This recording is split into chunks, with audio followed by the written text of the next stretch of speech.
Hi, folks. Pastor Andy giving you another daily briefing from Heartland. Hey, I want to thank all of you for your patience and understanding on Sunday when our live stream wasn't so live. When things stopped, we thought there were some issues here. We spent some time, about 25 minutes, trying to figure out how to get things working. It didn't work. Come to find out that it was actually our streaming service and streaming platform that went down. Both of them crashed on Sunday because of the number of churches that were trying to live stream at the same time. And so we've received communications from both of those platforms that they have gotten more servers and all kinds of technical mumbo jumbo, and they assure us that things this Sunday will work seamlessly. So we'll put our faith in them, we'll believe them, and hopefully that will work. Also want to let you know that tomorrow night, our prayer meeting is going to be a little different. Last week we were Facebook Live. We had a small group here that were praying, and we had some good engagement on the website itself, on Facebook Live, with prayer requests and interactions. This week we're going to utilize something different. We're going to utilize the Zoom platform. If you've never heard of Zoom, it is a video conference call service that is about as easy and simple to use as anything like that I've ever tried or been a part of. So you will see, along with this video, a invitation link that is an invitation to the meeting tomorrow night. It's an open invitation. You could share that with other people if you'd like to invite them to prayer meeting as well. And you'll also see some links to some brief tutorials on the Zoom platform. Like I said, it's about as simple and easy as I've seen, but sometimes it's nice to familiarize yourself a little bit with it before you go and actually click into a live meeting. So I encourage you to look at those, share the link, and join us tomorrow night at 7 p.m. Want to take a moment to just kind of share here in day one of our quarantine order, just some thoughts on that, because I've heard lots of different thoughts, voices, conversations on an order, if we should be obedient to it. We see people that aren't being obedient to it. And is there any biblical precedent for kind of what we're going through right now, with there being a sickness or a disease, a virus, something that's so contagious, and isolating ourselves and things like that? Well, the first question of do we need to follow these orders kind of is answered in Romans chapter 13. And so in Romans chapter 13, we read that we should be subject to the authorities that are put in place above us. And so when it comes to authorities, and I'll draw the authority here, okay? There's, well, got to give them windows. There's officer friendly. Give them tires. So we've got authorities over us. That is one lopsided car. And of course, if he's an authority, we got to give him some lights and sirens and stuff. So, all right. So there's my authority. Like it or leave it or take it. Take it or leave it.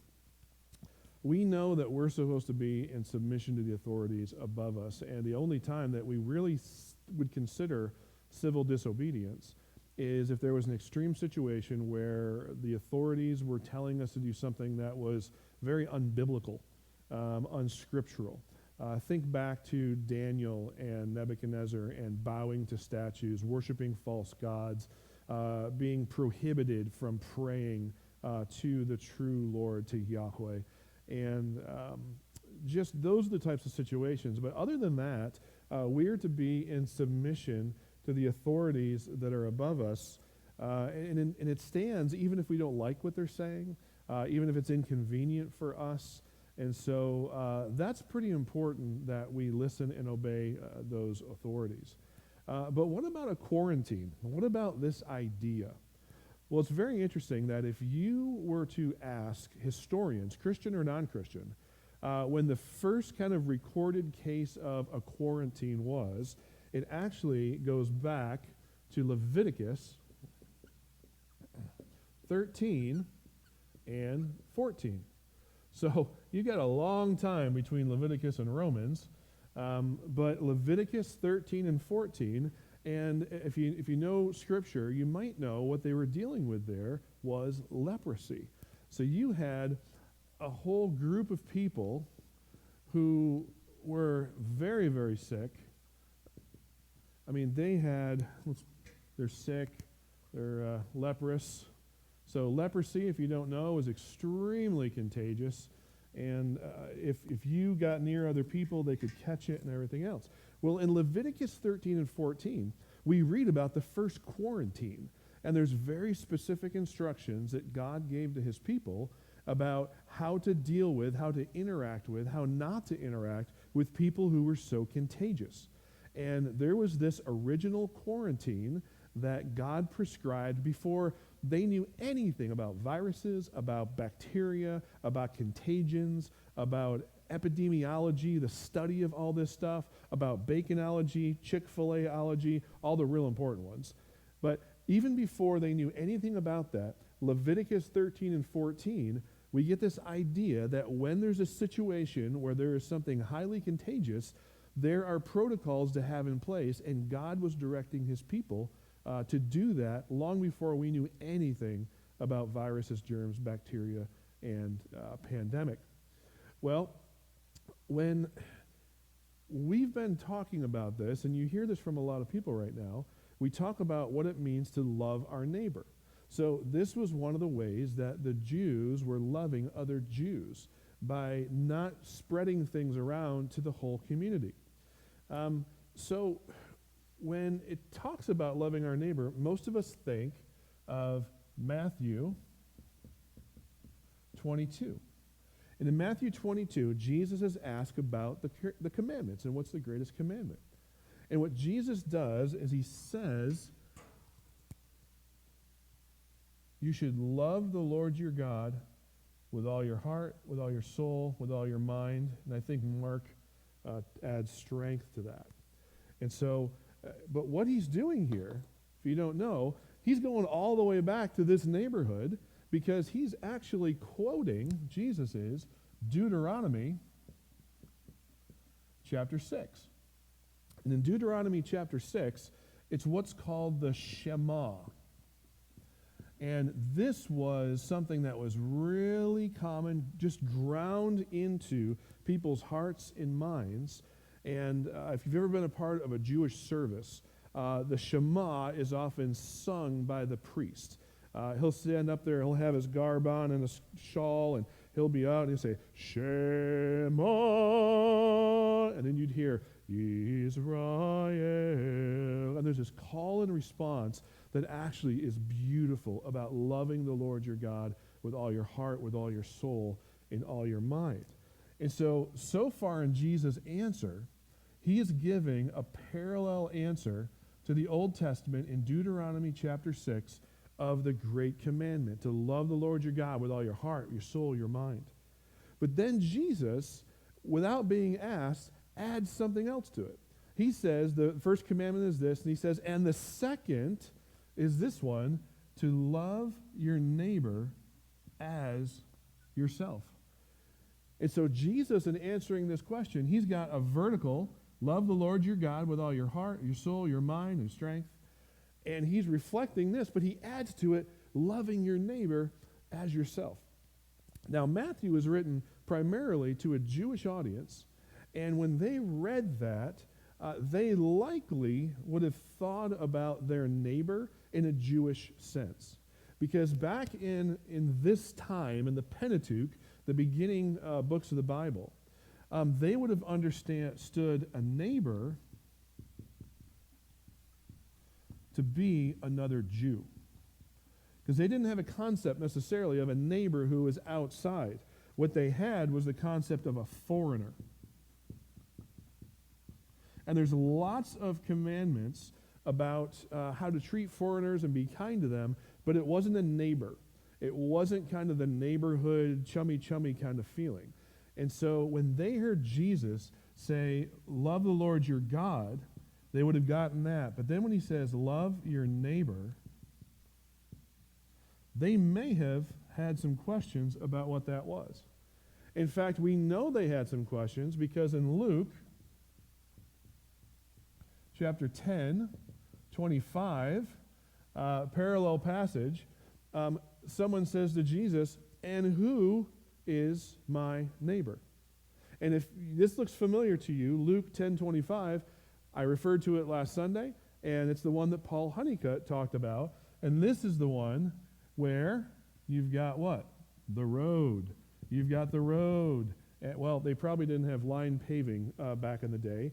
But remember, you had the road, and on the side of the road was the man who was hurt. Okay? I'll tell you what, we'll give him a broken leg. He was probably beaten up, bloody a little bit here, a little head wound, and eyes are bloodshot. So, and it was the parable of the Good Samaritan.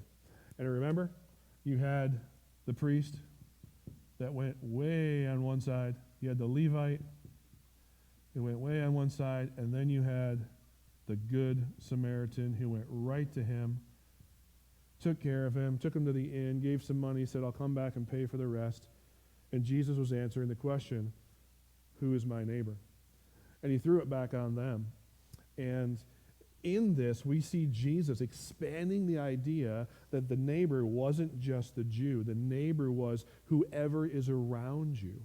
In fact, if you think about the Great Commission itself, you've got, and you'll be witnesses in Jerusalem, Judea, Samaria, to the uttermost parts of the world. The idea of loving our neighbor by sharing the good news and meeting needs goes concentrically all the way out from wherever we live to the very end of the earth. And so, folks, what you see here is that the idea to submit to authority in and of itself is biblical. And we want to be doing that unless they were to say something really crazy and non-scriptural. The idea of obeying them when they say there should be a quarantine or a separation from those who are sick in order to quell down the spread of something that's very damaging goes all the way back to Leviticus and the first recorded quarantine, so to speak. And then when it comes to loving our neighbor, which was what this was for the Jewish people, then gets expanded out through Matthew 22 and explained more in Luke 25, that our neighbors and the ones we're supposed to be loving and caring for is not just the ones we're close to, the people we know, but everybody. So right now, as society, as culture is saying, we need to quarantine. It is biblical. There's a biblical precedent during this situation. The idea that the authorities are asking us to do it is biblical. There's a biblical precedent for it. It's one of the ways that we're loving our neighbors by obeying the authority over us, which is also represented in the Old Testament and the way that God dealt with similar situations. So here we are, day one. I hope this is encouraging to you to kind of get a perspective on this couple weeks that we have, which honestly, I would not be surprised if it turns into a few more weeks than that. But until then, let's be thankful for this way of engaging and interacting. I hope you're blessed. I hope this is encouraging, at least informational for you. Be looking for more daily updates coming daily. That's why we say it. But not just from me. We got some others that are going to be bringing you updates here in the next several days. And just a reminder, tomorrow night, Zoom prayer meeting. Just follow those instructions. Maybe watch the videos and get familiar with it. And then Sunday morning, streaming, Lord willing, at 10 a.m. We look forward to seeing you tomorrow. Look forward to seeing you Sunday. And in the meantime, if there's anything we can do for you, please let us know. Heartland at heartlandlex.com.